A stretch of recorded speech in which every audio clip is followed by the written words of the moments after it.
Bismillahirrahmanirrahim. So we will start straight away the third session with Dr. Ray. That will be a case study on Qatar, evolution and ethical concerns.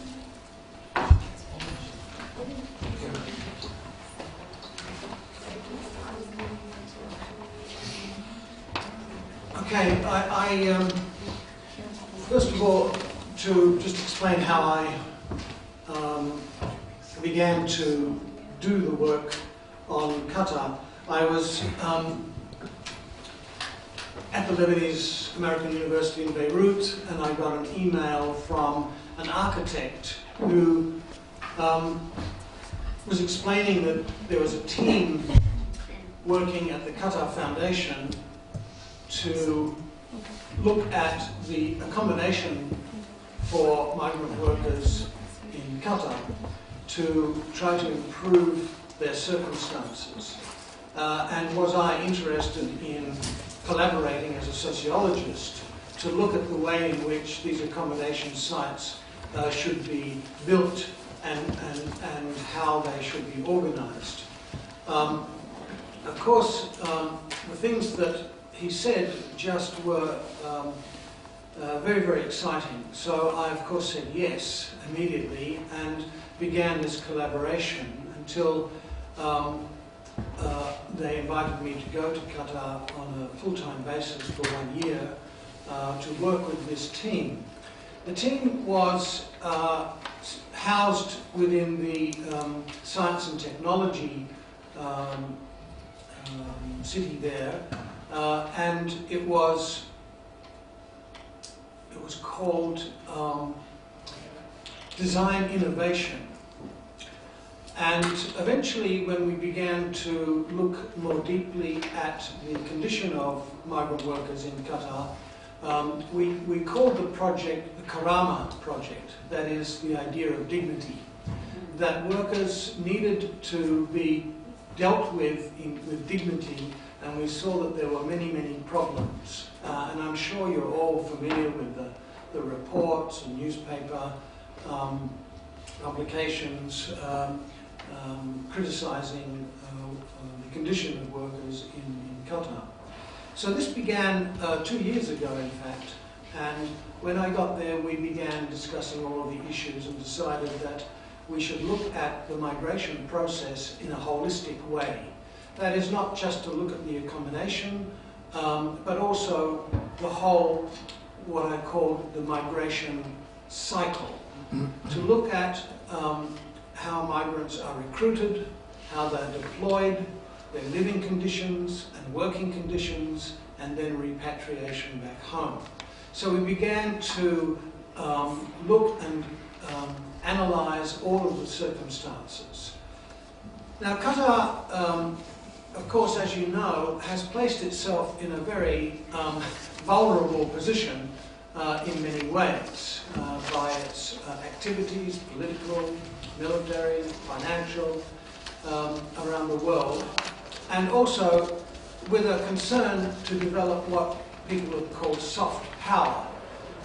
That is to develop their infrastructure and so on. And of course, the issue of the 2022 World Cup is a major one. By being granted applying for and being granted the 2022 World Cup meant that they were much more under the international gaze. That is, people looked a lot more closely. It's interesting that football produced this. And so the critiques began.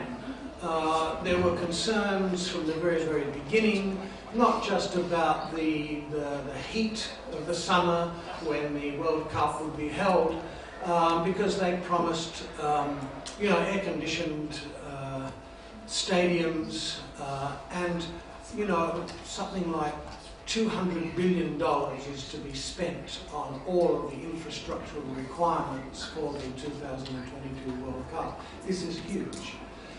So the concerns, of course, came from trade unions in particular. The International Trade Union Confederation was very, very critical. and very tough. And others came in to do their analyses, international human rights organisations like the Human Rights Watch, Amnesty International, the International Labour Organisation, and so on. Well, Qatar is indeed vulnerable because of the system by which it operates with regard to migrant workers. There is a very, very clear distinction between citizens and non-citizens. In fact, Qatar is quite unique in the world, I think, where something like only 10%, maximum 12%, there are various different figures, of the population are citizens. So they are a very small minority, and even less so in the workforce. Qatari citizens comprise something like 6% of the workforce. And the male Qatari citizens comprise only about 5%, and in the private sector it's even less. Only 1% of Qataris work in the private sector.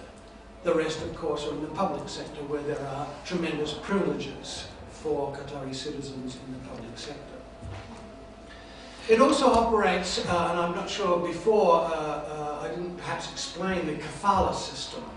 Kafala system operates there and throughout the Gulf states and in Lebanon, whereby it's a system of sponsorship. Any individual who goes to Qatar who is a non-national must be sponsored by a national or somebody else who has a residency permit there, either an individual or an organisation. And that sponsorship means that you cannot leave that sponsor who is your employer without permission, or when your contract is completed. That binds people, and this is not just construction workers, but it's everybody. It could be bankers, it could be architects, engineers, and so on and so forth. And there have been cases where if they came into conflict over one reason or another, often financial, with their kafil, their sponsor, they could be denied exit. In other words, they have to remain in the country until the issue is resolved. Whether they will be detained or whether they can simply live as they did before in a house or an apartment, but they're not allowed to leave the country. And there have been some very high-profile cases of that in the past. More recently, one with a well-known soccer player who came into conflict with the team and over money and could not leave the country for some 18 months and created a tremendous tension. So these are the kinds of conditions. One of the biggest publicity with regard to the workforce there, particularly in the construction sector, has been the very poor accommodation conditions that they live in. The press, of course, have highlighted the worst conditions. I have been to these so-called labour camps, and I have seen appalling conditions in which they live. I have also been to labour camps where they are very, very fine. These are usually the larger multi- or transnational corporations who are much more likely to look after their labour force than others. Now, one of the issues that had not been highlighted, and which I did a study of, I raised money from the Qatar Foundation to look specifically at the recruitment process. Now, all of the conditions within Qatar, and there are tremendous distinctions between citizens and non-citizens. And that's not just at the structural level, but also at a social level. You can see that occurring in many, many ways. Let me give you one example. And how we explain this is also very, very important. And I don't have all the answers for this. But one of the things I noticed, I used to have to go to Western Union office in one of the malls to send money to somebody I've been supporting from the Philippines.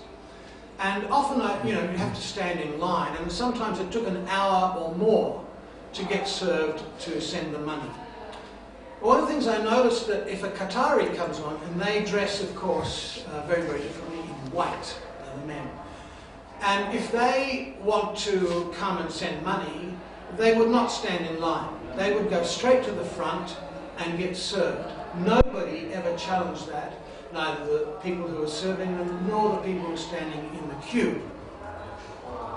And this is the kind of privilege that they assert in the country. However, I noticed during Ramadan that when I stood in line, I noticed that Qataris stood in line during Ramadan. When Ramadan was finished, they went to the front. So there were some compromises. Well, let me get into the study on the recruitment process, because this had not been adequately analysed. All of the issues about contract, about slavery or new forms of slavery that I talked about before have been extremely damaging to the country and to the government. I wanted to know what the conditions were with regard to the recruitment process. So I went to the 5 main labour sending countries. I went to the Philippines, to Nepal, to Bangladesh, to Sri Lanka, and to India. And during those trips, I spoke with ministries, with government, I spoke with associations of recruitment agencies, I spoke to recruitment agencies, I spoke to returning workers, NGOs, academics, a whole range of people, to get an understanding of what was happening. And it was extremely instructive. There were 2 main things that really struck me most. One was the lack of regulation of private recruitment agencies, but that also there are government recruitment agencies in a number of these countries also. So there are government-to-government contracts made to supply workers from one country to the other.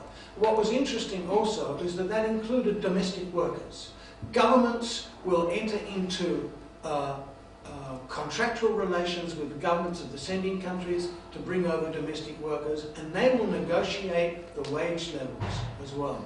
And I found that particularly interesting.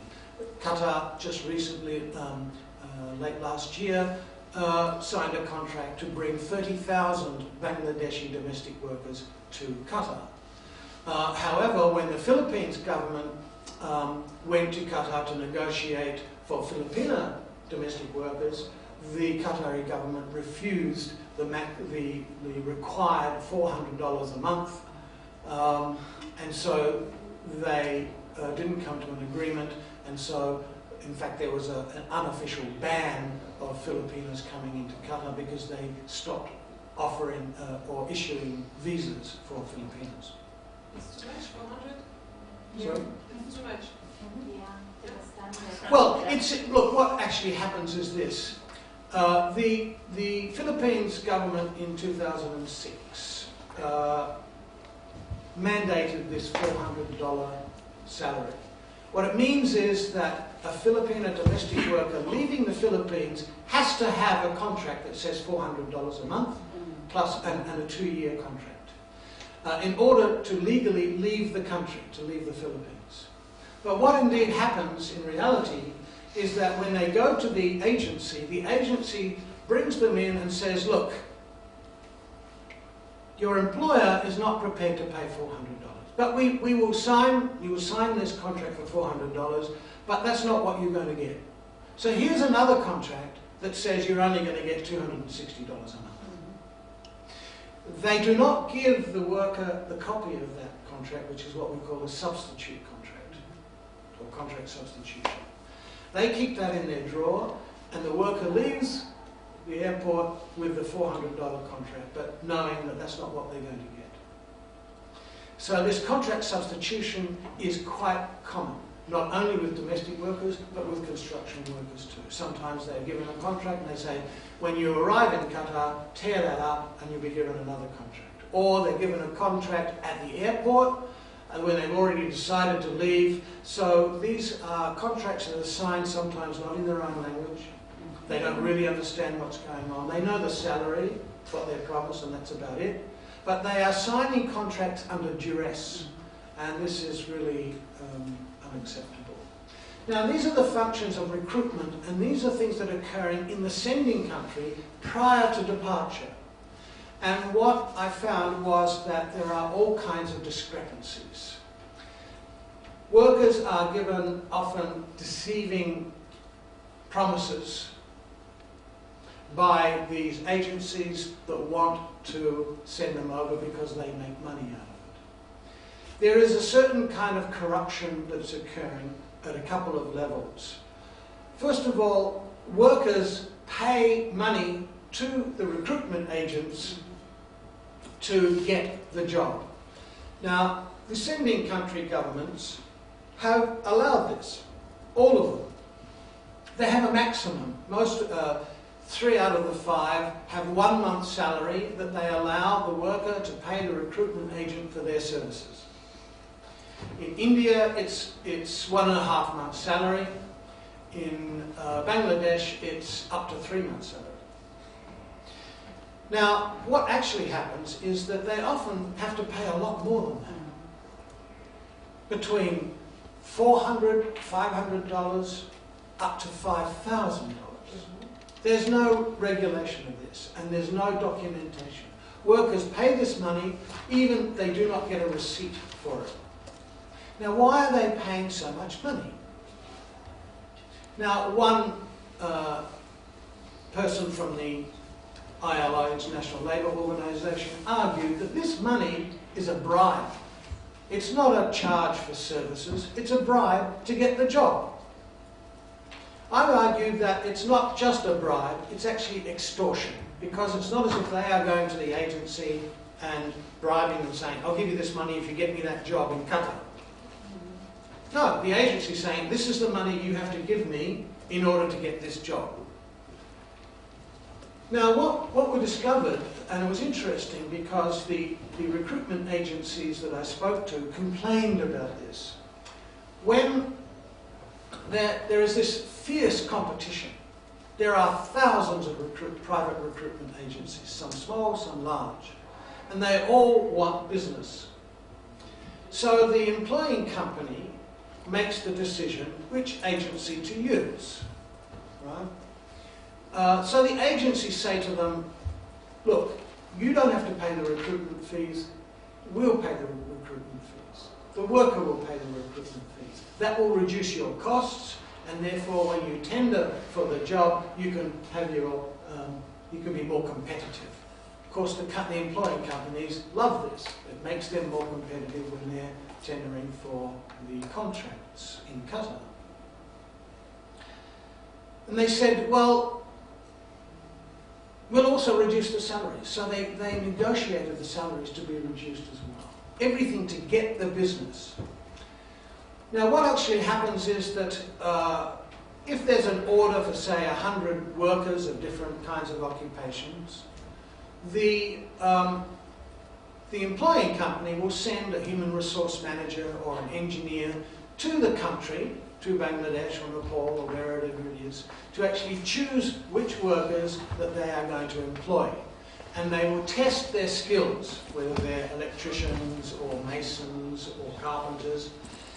Now, one of the interesting things is, and one of the complaints is, that when they go there, they ask or demand of the recruitment agent that they pay for their hotel bills, that they pay for their food, they pay for their entertainment, and sometimes it's sordid entertainment. We know that if they want to go to a casino, that they will fund them to go to a casino, or prostitution. All of that is paid for by the recruitment agency. And where does the recruitment agency get that money from? From the workers. They just build that on into their costs when they want to recruit a worker. Now, more than that, discovered that even when they are paying for this, they will also pay the employing company per head a certain amount of money. So in fact, I got this because it was offered to me by a recruitment agent who thought that I was in a position to put in an order for them to supply labour to Qatar. And so I played along eventually, and I said, well, what will you give me? If I give you an order for 100 workers, he wouldn't tell me over the phone. We had to meet privately in a cafe. And he said, well, I will give you $500 Per head. per head. Or up to $600. And where's the money now? I didn't put in the order because I kept telling him I was not in a position to do that, and I wasn't. But it was interesting because what that meant was if I put in an order for 100 workers, he would give me $60,000 in cash with no paperwork. So where does he get the money to do that? From the workers. He adds that on. Right? So what is happening is this levels of bribery. In order to get that contract, he's willing to pay this money, but he will charge the workers. Now, it's not the skilled workers who are paying this money. They pay nothing. It's not professionals who pay this money. It's the poorest, low-skilled workers who are paying for all of this, and indeed substituting for others for this system of bribery. Now, some people have argued that this is just part of business. You know, this is part of normal business. This is what happens in these countries, you know. Well, I didn't accept that. I don't accept that because it is the poorest, low-skilled workers who are actually paying for all of this. And how do they pay for it? They borrow money. Now, they borrow money from loan sharks, from banks. They are paying usurious interest rates, which is absolutely against Islamic finance ethics. Between 30 and 60% they are paying for these loans. And it means that they have to work long periods before they can even begin to get money for themselves and their families just to pay off these loans. Now, this is what is happening prior to them coming to Qatar. So they get into debt. Sometimes they will sell their assets, their family assets, their businesses, their animals, their furniture, jewellery, all kinds of things to raise this money in order to get the job. These jobs are extremely important to them and to their families because the salaries there are so low and sometimes they may not even have a job. So they are very, very desperate and they're willing to go into this debt in order to get this job to support their families. Now, this is important kind of foundation to this process of recruitment of migrant workers. When they arrive in Qatar, and I ask this of many workers in Qatar, so I would say to them, so when you arrived in Qatar, did you receive the money and the conditions that you were promised before you left? No, I wasn't. I'm getting less money, I'm not getting the food allowance, and so on and so forth. So I'd say, well, did you tell your employer this? Did you say this to the company, that you're getting less than what you were promised? Yes, I did. Well, what did the employer say? The employer said, well, if you don't like it, you can go home. That's your problem. Now, this is important because the employer knows by now that the worker is in debt. The employer knows that it costs them a lot of money to get this position. So the employer knows that they have a captured worker. What this means is they are breaking three fundamental human rights and labour rights laws. One is that they are caught in debt bondage. That is, they have to work in order to pay off the debt. Now, the debt may be to the recruitment agent or to a loan shark or to anybody, but they're in debt to pay this money. It's a lot of money for them. They're very poor. So the company that employs them takes advantage of this. They can pay them less and give them less conditions because they are trapped in debt. So the employers in Qatar are complicit in this debt bondage. The second one is that they are forced labour because under the International Labour Organization principles of forced labour, they are doing a job that they would not ordinarily do, that they don't want to do, but they have to do it because they have to pay back the loan. They are doing it for less wages and less conditions than they were promised. And so it's a form of forced labour. And the third element is human trafficking. Their conditions comply with the Palermo Protocol against trafficking, which says that if you are deceived in recruitment and you are transported to another country and that you are exploited in one way or another, financially or in other ways, then that is trafficking.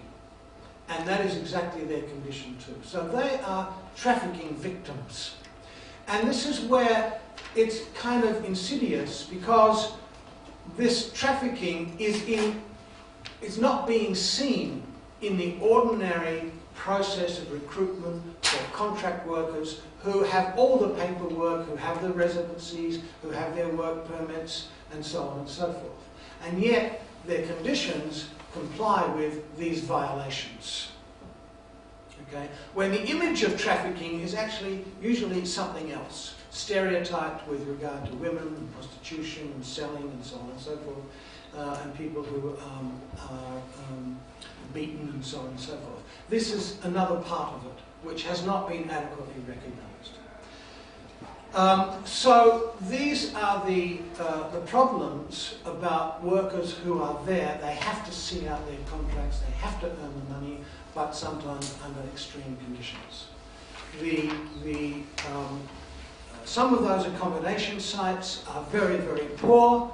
Others are okay. With the larger companies, they provide decent accommodation in these accommodation sites. Others not. There are many, many problems. As a team, we looked at all of these problems and we came up with what's called the Qatar Foundation Mandatory Standards for Migrant Worker Welfare. And so from the findings of the study with regard to the recruitment process, we put in, even before I finished my report, we influenced these new standards. They were accepted in April 2013 by the Qatar Foundation and were published. Now, in these new standards is the principle that workers must not pay any money to the recruitment agencies, regardless of whether the sending country allows it or not. And that the companies employing them must make sure that they do not pay anything for the recruitment costs and charges and all the rest, which go to all of these bribery processes, which the workers themselves have no idea about. They don't know where their money's going. I'm sure they would be appalled if they did. But because they have no receipt, they can't prove anything. Now, it's a long story, but these mandatory standards really were path-breaking. There was support at the highest level in order, within the Qatar Foundation, Sheikh Hamza, to accept these new standards. And the new standards covered the recruitment process, mandating that no worker should pay any recruitment fees, and that the accommodation sites, all the details of how they should be complying with international standards of accommodation, about the food. The food must be supplied to workers, not to give them food allowances, because what was happening with those companies that were giving an allowance for food, which was a pittance, by the way, 150 rials a month, food allowance. And what the workers were doing, that's not even enough to live on, but what they were doing, they weren't even spending that, they were preferring to send that money back home to their families, and they were starving themselves. And some of them ended up in hospital. So, we now have these new standards. Now, what's interesting here is that all the critiques from the international organizations, human rights organizations, were influential and indeed around the World Cup issue. The motivation for change may be questionable, but it's happening. The Qatar Foundation standards were then accepted by other large organizations within Qatar, and then eventually by the Supreme Committee for the World Cup, for the 2022 World Cup, which were taken from the QF standards and modified slightly. And these two standards now are being worked on as to be the national standards for Qatar, and they include no worker should pay any recruitment fees. Now, in order not to pay recruitment fees, there has to be another process. You have to be sure about the recruitment agents themselves. So we developed an idea of ethical recruitment agents. And ethical recruitment agents will have a whole set of criteria by which they can be accredited in order, and that part of that is that they will take no money from workers. Okay. And the story is more complicated than that, and I'm just going to try and keep it brief. So what is happening is that these new standards are occurring without the need for massive legislation. These international organizations always target, they're very status-oriented, and they targeted the government. The government should do this, the government should do that. What the Qatar Foundation did is interesting because we took it from the point of view of business. We decided to not call for any legislative change, but to use the Qatari labour law, which is actually quite progressive, but has not been policed, which says, actually bans workers paying for recruitment fees, and bans the withholding of passports, and so on and so forth. So we were upholding the labour law, but telling the companies that if you want to, all companies from now on, who are tendering for a contract, for a construction contract, must accept these new standards, new ethical standards for migrant worker welfare, before they can even qualify to tender. And this is interesting because it's a corporate social responsibility, it's a corporate ethics principles that are now being used from a commercial perspective, from a contractual perspective, rather than a legislative one. And in many ways, this has been quite successful in other examples with Apple Corporation, with the Nike Corporation, and this is an interesting new perspective. That is, to highlight these ethical principles at a commercial level. And if you don't abide by these, we will not do business with you. That's actually more powerful than legislation in many ways. Now what is happening is that increasing pressure from the international press and media, and of course from the FIFA organization, the soccer, where people have been calling for the rescinding of the decision to give the World Cup to Qatar. Not just because of the conditions of workers who are building these sites and infrastructure and the stadiums, which hasn't really begun that much, but rather also because of now the charges of bribery in the decision-making process to get the World Cup. But the government now has come out publicly and says, we will bring in these reforms. Q22 have publicised their new standards. QF have the new standards. There's now going to be national standards. Now the kafala system, they have also said that they are looking into abolishing the kafala system. That was abolished in Jordan, and it was abolished in Bahrain also. So there are precedents. In Bahrain, however, it did not apply to domestic workers, but that's another story. So it still hasn't been done yet. They're going to abolish the kafala system of individual kafil, that the state will take over that responsibility, that the exit visa, if there is a problem with an exit visa, they will look into it judicially. There has to be an inquiry, and so on and so forth. There will be extra penalties for withholding of passports. All workers will have to be paid, have their wages paid into a bank. There are many cases of workers just not being paid for months, for years, right? And nothing that they've been able to do about it. They get deported and they never see the money that they worked for. So that is going to change because they have to show that they've paid it into a bank. That will also reduce their remittance costs. We will have to wait to see how this is going to play out. It's still in its early stage. But it's really very, very interesting case because we will see that if the World Cup does go ahead and if these reforms do take place in a serious way, and it's possible, we will see to what extent that will have an influence with the other Gulf countries.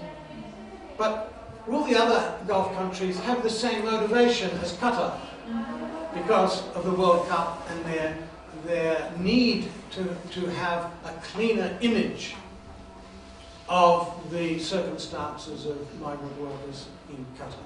That's an interesting question, and we'll have to wait and see. Now, it would also be interesting if the World Cup was taken away from them, would they stop the reforms? Is there no longer a motivation? That would be interesting to see as well. And of course, one of the things that we also did was that we used as much as possible Islamic principles. We used the Maqasid to say, you know, these workers also are coming in as single males for the construction sites, right? But they're not single. 80%, 75% of all the workers, the low-skilled workers coming into Qatar to work are actually married with dependent, and most 88% of those with dependent children. So they are family men, but they are not allowed to bring their families with them. But there is an Islamic principle of not separating families. Does this matter? So that's an issue we've raised also. And the issue about, this debt bondage and the high interest rates. Is this acceptable? Because what's been happening is that the recruitment process is not being seen as the responsibility of the Qataris. That's what happens in the sending country. We can't interfere in another sovereign country. But our argument was, yes, you can. You can interfere in the marketplace by demanding certain conditions upon which the workers come into the country. Because all of these violations are occurring every day. You either want to do something about it or not. And it's interesting that even these international organisations know about the Qatar Foundation new standards, but these haven't been publicised.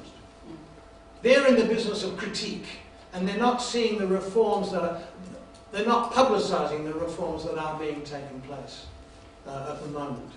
So this is, in short, a long story about what's been happening, and it's really at a very delicate stage to see what changes might occur, because they could be quite profound, and it could change the whole mindset, because the Qataris are fearful.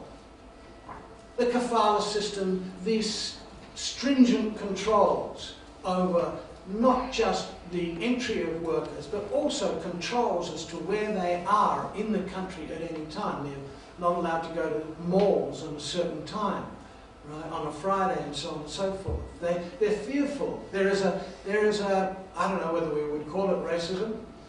I don't know if we would call it institutional racism, or we would call it xenophobia, or what. But there is a structural distinction that is made, about certain rights of non-nationals versus nationals over a whole range of social and economic conditions in the country. But here is a set of issues that have to be dealt with, and have to be dealt with regard to religious principles, as well as, and at the same time, as international standards of human and labour rights. And here's where we need to marry the Islamic ethics with, if you like, I don't know if you want to call them Western, and whether we don't want to accept them because they're Western.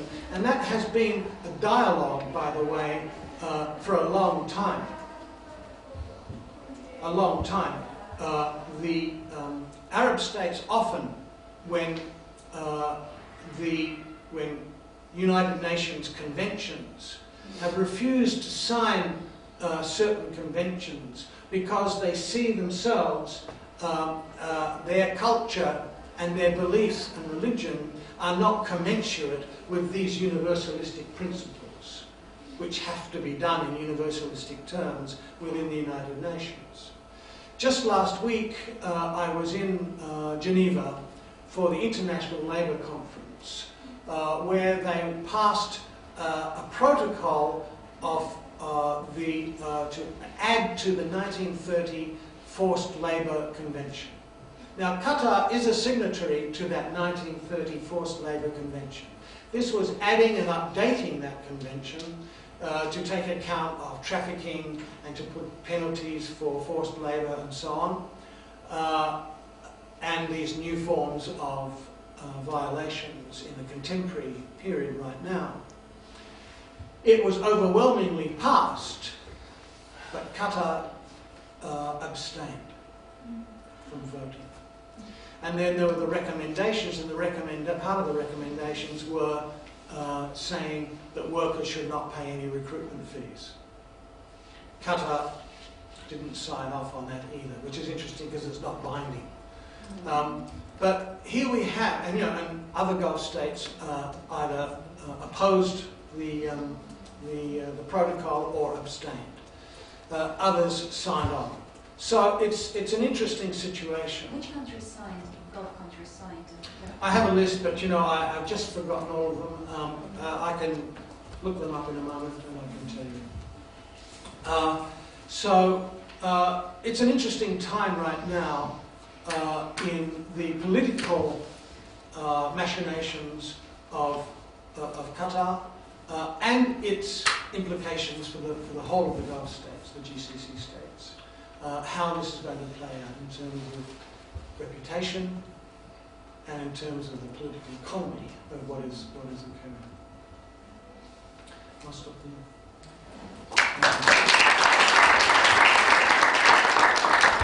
Thank you very much, Dr. Ray. So you actually stopped before time, so we will have more time for the questions. You can finish this first one now. Whatever you like. So we'll start with Robert. Yeah. I would actually like to understand more about the dynamics behind the scene, which you also mentioned, the political forces either supporting those new reforms or being opposed to it.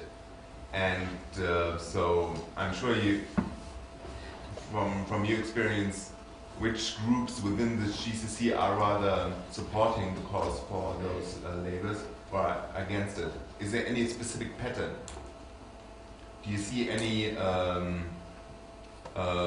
patterns in those who support or are either opposed against those reforms? Okay. Do you want to take a few? Okay, we will take 2 more questions and we will stop there. Yes. Yes, I've lived in Qatar for quite some time, and I know there are laws that exist but are not enforced. And my question is, there's a human rights organization in Qatar. In your studies that you've done, these laborers, if they have issues with their employers and they seek the help of the human rights organization, do they respond? Do they do anything? Because I have heard they don't, honestly, and many cases have been there just hanging without any action. So I'm curious to know if you've done studies on that. Thank you. Yes. Oh, okay. All right. Last question. Yes. Thank you, Dr. Ray, for the very insightful presentation. My question is actually complementary to a question. It is very much different from what is happening on top and what is happening on the ground. For example, we might come up with reformations and also trying to tackle these problems and giving laborers their due rights. And in Singapore, for example, where I come from, we have laws protecting laborers, but on the ground exploitation still happens. So how can we actually empower the laborers to remove this inferiority within their, how can they actually empower themselves? How can we work on the ground instead of talking, just not walking the talk? So that's my question. Okay. Well, to take the first one,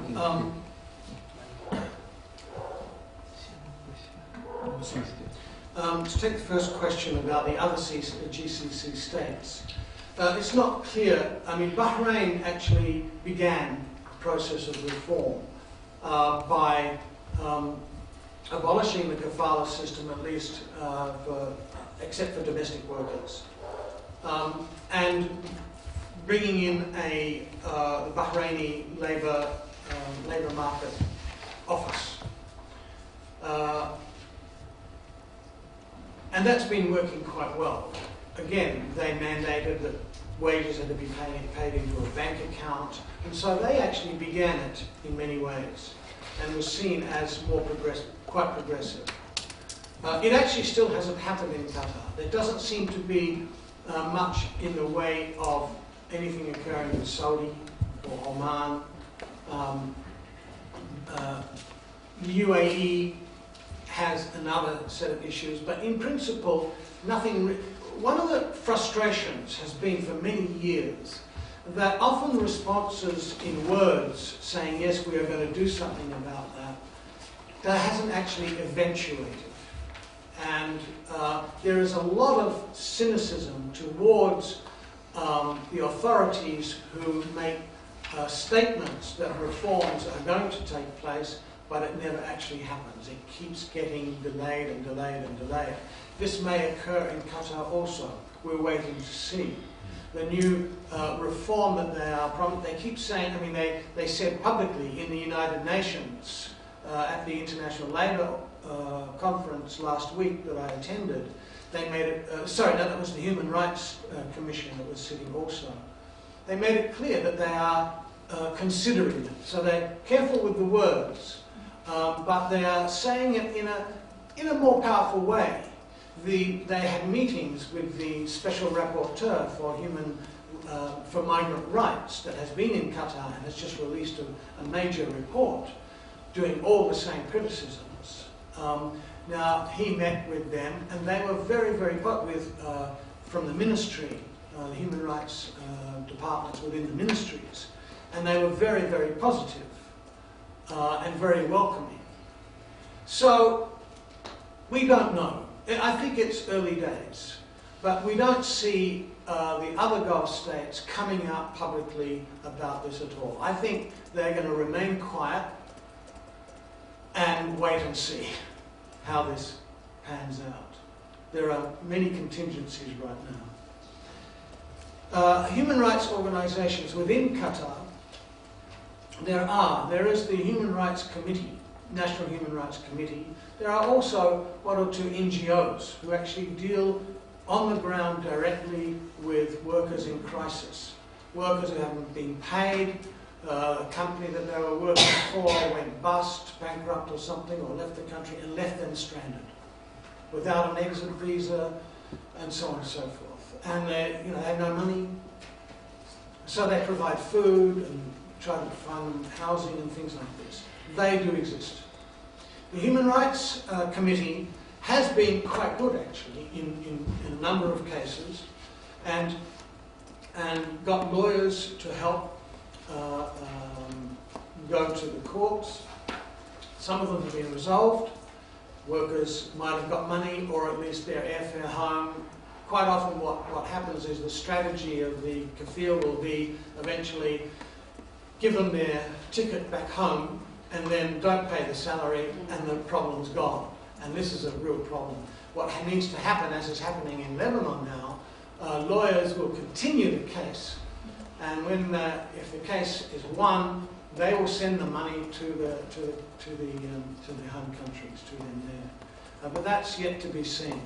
The Human Rights Committee has taken up cases, and ironically, the Qatar government signed off on the Palermo Protocol, the anti-trafficking, and set up the Qatar Foundation to combat human trafficking. But there's been no prosecutions to date.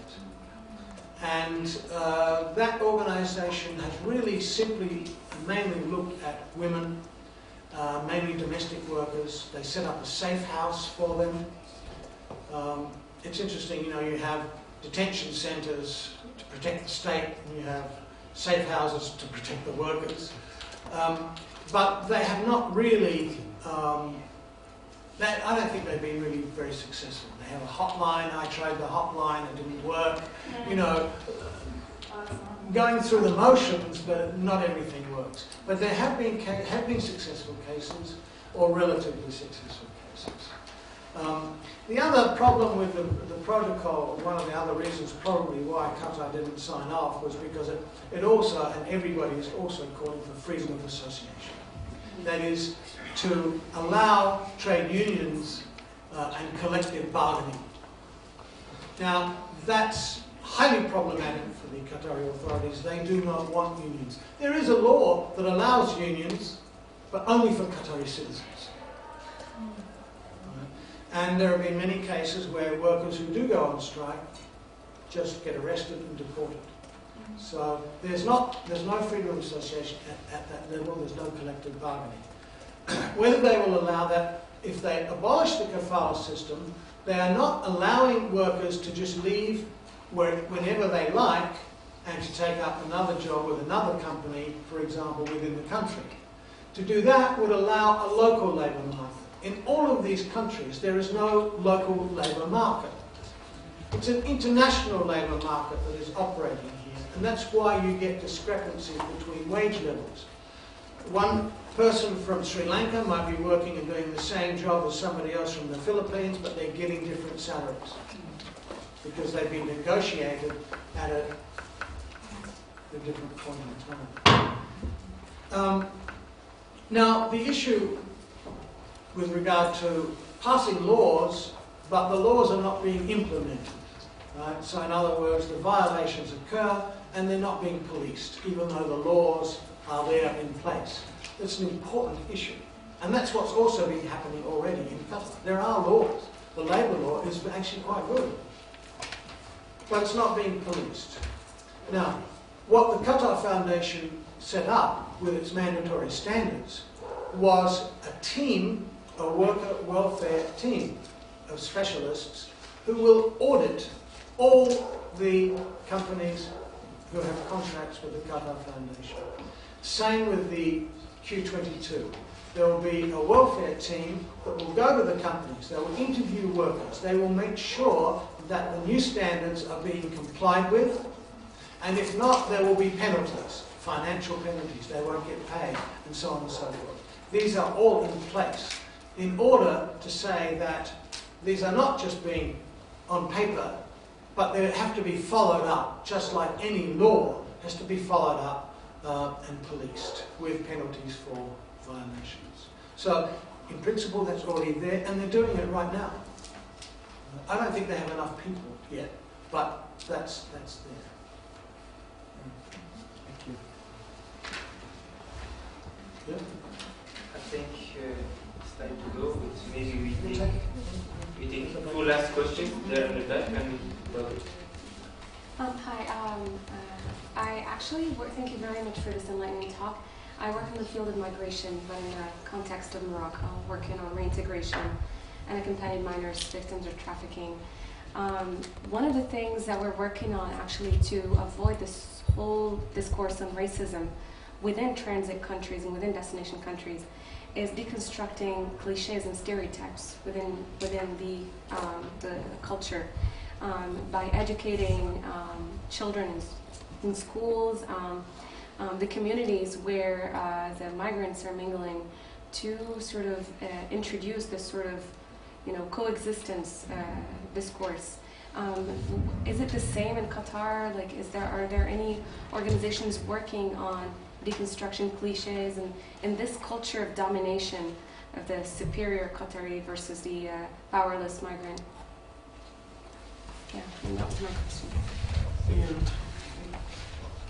Short question related actually to the presentation that you gave, and more specifically about the fact that you were in contact with the Qatar government discussing about those topics. And the thing is that, what we see right now is that they are really paying attention to the image that they are having on those topics. But I was really wondering, from your perspective and given the experiences that you have in this field and the fact that you are in contact with them, whether they really pay attention to those conditions, or whether they are really paying attention to the image they have, given the fact that they have a World Cup, they have other discussions going on about this topic. So that's my first question. And the second question is relating to the fact that you said that in the past, or that's still taking place right now, they are sending people in those countries where they send this labor. Was that only concerning the companies or corporations over there that were sending those engineers evaluating the workforce over there, or that was also including the government, meaning that the government was kind of part of this game, sending officials over there, having this entertainment and everything surrounding it, and now all of a sudden saying they disagree with that and they are going to do their best to abolish that? Good question. Okay, with regard to, and I forgot about the previous question on empowerment. Sorry. Issues about empowerment and how, there are, for example, there are the sending country governments mandate, all of them, pre-departure orientation seminars where they're given pamphlets about where they're going, what to expect, never in great detail, but also give them, if anything goes wrong, this is where your embassy is, this is who you can contact, and so on and so forth. That's not essentially empowering, really. It's informing in a number of ways, but it's not necessarily empowering, because in many ways they don't actually have power, right? But one of the things that we put into the mandatory standards was that there needs to be a proper independent complaints mechanism to allow workers to make a complaint, and also built in very carefully to that there can be no reprisals for somebody who complains. People live there and work there under tremendous levels of fear of being critical or doing something wrong or saying something wrong, for fear of being deported, right? And that fear has to be broken down. And there are NGOs and there are embassies. There are all sorts of ways. Companies say, look, they have a complaints box. All of these standard corporate processes for complaints and so on are there, but they're very rarely used, and that's the same around the world, in fact. People don't, they think twice about complaining because they are so desperate to make sure that they keep their jobs. So there are, the law and the reality is a problem. How to make sure that the workers haven't paid these fees, because if they do pay recruitment agents, the agents in the sending country are going to say, don't you tell anybody, right? Don't you mention this, otherwise your family will have problems and things like this. They can threaten them. But we know that there are international organisations that have been dealing with this for a long time, one in particular, and they know how to get around these sorts of issues and to deal with those. They are going to be commissioned as assisting in the implementation of these new standards. To what extent are the leaders and authorities reacting to their image, or whether they're acting out of a genuine concern for their welfare and in a purer ethical set of principles. I think that there are both. I have met people at high levels who are absolutely genuine. That's why these reforms in the beginning, at least in the Qatar Foundation, was supported. Because the Qatar Foundation wasn't under attack. Why did it exist at all then? Well, that's another question. That's the history of the control since the early mid-1970s. The whole process of, there's a whole history there of, first of all, making sure they had Qatari labour, and then GCC labour to be favoured, and then Arabs, and then non-Arabs. And there were Arab, conventions to favour Arab workers, and that was never even, it wasn't applied. I think the only two countries that complied with that were Libya and Iraq, actually. And the rest, they just, so there have been shifts and substitutions for Asians for Arabs, and then Arabs for Asians, and back again. And, that's a whole history there. But the concern was to make sure, these countries, Qatar and the other Gulf states, are often referred to as rentier states. Have you heard that term, rentier states? They rent their oil and gas, and they export that oil and gas. They earn huge amounts of money, given the numbers in their population. And so they pay the citizens from that income. The authorities pay them. And one argument is that they buy off their citizens. It's the opposite to other countries where the citizens pay the government through taxation, right? And they're seen as accountable. Here you have authoritarian and monarchical states who the money flows down, right? And when the Arab Spring occurred, the Emir overnight gave a 65% rise to all citizens in Qatar. So that was one of the things, are they buying them off? Are they buying their loyalty? Or is it more than that? Others have argued that there's more than that.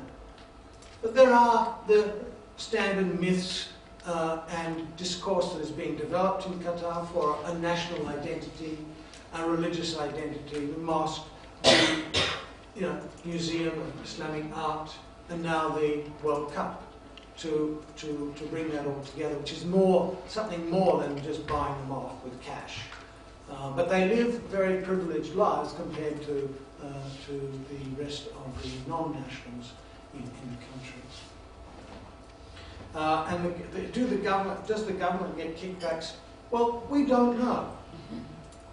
One of the things that I said in my report and to them, I don't know if it was a wise thing to say, but I said basically that any individual or organisation that wants to oppose the principle of workers not paying recruitment fees must come under suspicion. Because the workers paying these fees is the source of all of the bribery and corruption that's occurring. And collectively, it's millions and millions and millions of dollars. And if they're going to bring in another 500,000 workers over the next couple of years for the construction, you do the arithmetic. Multiply that by $400 or $500 or $600 per worker. The potential is huge, and that would be very attractive to many people. So we'll wait to see how that is implemented, and if it's implemented by everybody. It's not an easy thing because we're talking about a very profound structural change to the whole migrant labour recruitment industry. And we know there's corruption in the governments of the sending countries as well. Everybody gets paid off, basically. Thank you very much, Dr. Ray. So, first of all, I want to ask you not to forget to fill the feedback form. It it's right here. Then, so we will go together if you want to the restaurant. Brother Antonio will lead us, inshallah, and we will be back here at 4:30 for 2 hours.